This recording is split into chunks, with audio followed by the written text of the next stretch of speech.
আজই ডাউনলোড করুন আর এনজয় করুন আপনার পছন্দের শো। আর কৃষ্ণর বিয়ের পর তো আমি ওই মেয়েটাকে এই বাড়িতে কিছুতেই এলাও করবো না, না তখন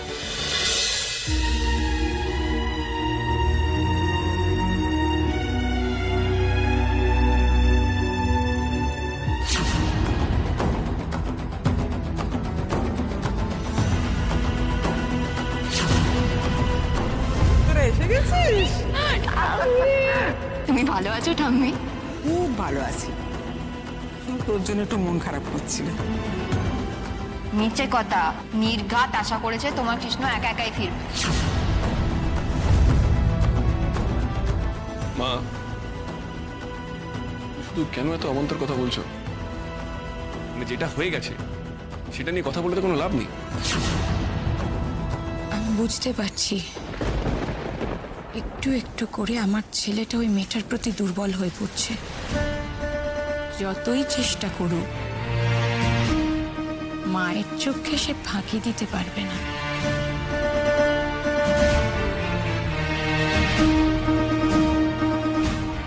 মা ভাবছেন আমি নিজের কাছে খারাপ হচ্ছি, বাকিদেরও হয়তো আমার এই অতিরিক্ত বিরক্তিটা অস্বাভাবিক মনে হচ্ছে। আমি তো নিরুপায়, মেয়েটাকে প্রশ্রয় দিলেও এই বাড়িতে পাকাপাকি ভাবে বসে যাবে। হয়তো একদিন কৃষ্ণ ওকে না না না না না না, এটা হতে পারে না। ছোট ঘুমোসনি এখনো?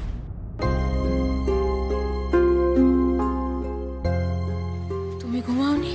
তুই তো জানিস আমি অনেক রাত অব্দি গল্পের বই পড়ি।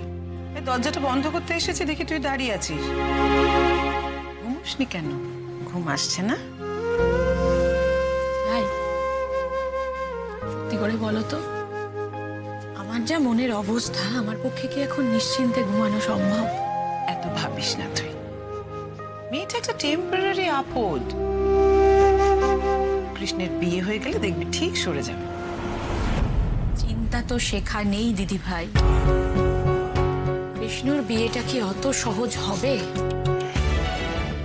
এই লাজুর বাপের বাড়ির লোকজন ওরা তো জানতে পারবে আমার ছেলের বিয়ে হচ্ছে। আর কৃষ্ণর বিয়ের পর তো আমি ওই মেয়েটাকে এই বাড়িতে কিছুতেই এলাও করবো না, না তখন তখন ওর বাপের বাড়ির লোকজন কি পরিমাণ অশান্তি করতে পারে সেটা কিন্তু আমি আন্দাজ করতে পারছি। হয়তো আমার ছেলেটার বিয়েটাই ভেস্তে যাবে ওদের জন্য। ছোট ছোট এত ভাবিস না ছোট। কিঙ্কিনীর মামা আছেন ডিসিপি, উনি পুলিশ দিয়ে আমাদের ব্যাপারটা ঠিক সামলে দেবে। এত চিন্তা করিস না ছোট। দিদি ভাই তুমি তো কৃষ্ণকে আমার মতোই ভালোবাসো, বলো? তুমিও তো ছোট থেকে ওকে কোলে পিঠে করে বড় করেছো। আর অনুপমের থেকে তো তুমি ওকে আলাদা করে দেখো না, তাই না? তুমি ওকে এখন চিনতে পারো? তুই তো জানিস কৃষ্ণকে আমি আমার ছেলের মতোই ভাবি। আমি তো জানি আমার একটা মেয়ে আর দুটো ছেলে, কিন্তু ওকে চেনা না চেনার কথাটা কেন বলছিস? ছোট কি হয়েছে আমাকে বল না। আমি বলতে চাইছি বিগত কয়েকদিনে তুমি কৃষ্ণর মধ্যে কোনো চেঞ্জ দেখতে পাচ্ছ? চেঞ্জ? কিসের কথা বলছিস তুই? কিরকম চেঞ্জ রে?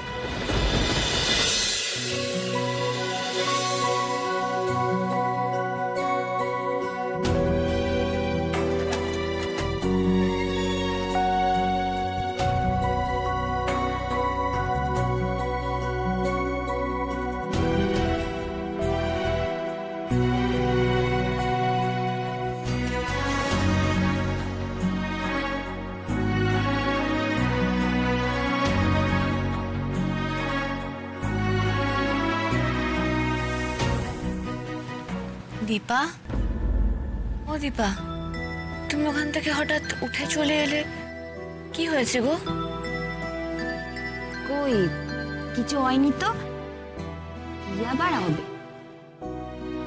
মা, আমার কিছু হয়েছে ভেবে তুমি উঠে এলে? বাইরে সবাই একটা জরুরি কথা আলোচনা করছিল, সেখান থেকে এভাবে কেউ উঠে আসে? যা জরুরি কথা বলার হয়ে গেছে। এবার তুমি আমাকে বলো, তোমার কিসের জন্য মন খারাপ করছে? কেন মন খারাপ করছে আমাকে বলো, তুমি বলো। আরে বাবা, আমার কিচ্ছু হয়নি, আমি এমনি উঠে এসেছি। তোমরা সবাই বাইরে কাজের কথা বলছিলে, আমার তো আর কোনো কাজ নেই। সেখানে থেকে তোমাদের কথা শুনে আমার কি হবে বলো তো? কি করব আমি, বলো? কাজ নেই মানে? কোথায় আমার কাজ বলো তো? বাড়ির সব কাজ তো মা আর বৌদিই করে। আমার না আছে পড়াশোনা, না আছে ঘরের কোনো কাজ। কখনো কখনো একটু রেশন তোলা, বাজার করা, এই আর কি। সারাদিন বাড়িতে বসে থাকি আর বাড়ির অন্ন ধ্বংস করি। আমি এই পরিবারের একটা বাড়তি, কেবল ঝামেলা নিয়ে আসি। আমাকে নিয়ে সবাই ভয়ে থাকে। এ বাবা, দীপা তুমি এসব কথা কি বলছো বলো তো? বাড়তি কেন হতে যাবে? তুমি এই বাড়ির মেয়ে, যে ছোট মেয়ে, সবার কত আদরের তুমি, তোমার দাদাদের একমাত্র বোন। সে তুমি যতই সাজিয়ে গুছিয়ে কথা বলো না কেন ময়ূরদি, যা সত্যি তা কি বদলায়? আমাদের মতো ঘরে মেয়ে মানুষ মানেই বোঝা। যতদিন না গাত থেকে নামছে ততদিন বাপ মা দাদা ভাই আতঙ্কে থাকে। বাড়িতে সবাই এটাই ভাবে, কবে দীপার বিয়ে দিয়ে দায়মুক্ত হবে। আর কেউ কিচ্ছু ভাবে না। আর দেখো, আমাকে তো আর ডানা কাটা পরীর মতো দেখতে নয় যে কেউ দেখলেই পছন্দ করে নিয়ে যাবে। আমাকে বাড়তি হয়েই থাকতে হবে, যতদিন না কপালে একখানা বর্ষিকে চেড়ে জুটছে। শুধু আমারই বা কেন বলছি, এই গায়ে আমার মতো অনেক মেয়ে পাবে। আমার ভরসার জায়গা বুঝি ওটুকুই, যে গা ঘরে আমার মতো মেয়ের অভাব নেই।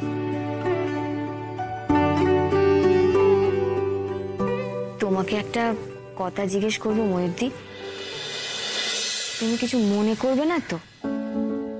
বলো। এই যে তুমি চোদ্দাকে পড়াবার কথা ভাবলে, পড়ানো শুরু করলে, তোমার কেন একবারও মনে হলো না দীপাও তো রয়েছে বাড়িতে, সেও এমনি এমনি বসে আছে, তাকে জিজ্ঞেস করি সে লেখাপড়া করবে কিনা? তুমি লেখাপড়া করতে চাও?